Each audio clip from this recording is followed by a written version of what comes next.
আবার আসিব ফিরে ধানসিঁড়িটির তীরে এই বাংলায়। হয়তো মানুষ নয়, হয়তো বা শঙ্খচিল শালিকের বেশে, হয়তো ভোরের কাক হয়ে এই কার্তিকের নবান্নের দেশে কুয়াশার বুকে ভেসে একদিন আসিব এ কাঁঠাল ছায়ায়। হয়তো বা হাঁস হব, কিশোরীর ঘুঙুর রহিবে লাল পায়। সারাদিন কেটে যাবে কলমির গন্ধ ভরা জলে ভেসে ভেসে।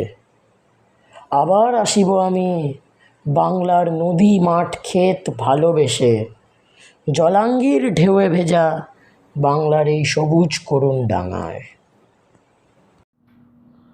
হয়তো দেখিবেচে সুদর্শন উড়িতেছে সন্ধ্যার বাতাসে, হয়তো শুনিবে এক লক্ষ্মী প্যাঁচা ডাকিতেছে শিমুলের ডালে, হয়তো খইয়ের ধান ছড়াতেছে শিশু এক উঠানের ঘাসে, রূপসার ঘোলা জলে হয়তো কিশোর এক সাদা ছেঁড়া পালে ডিঙাবায়, রাঙা মেঘ সাঁতরায় অন্ধকারে আসিতেছে নীরে, দেখিবে ধবল বক, আমারই পাবে তুমি ইহাদের ভিড়ে।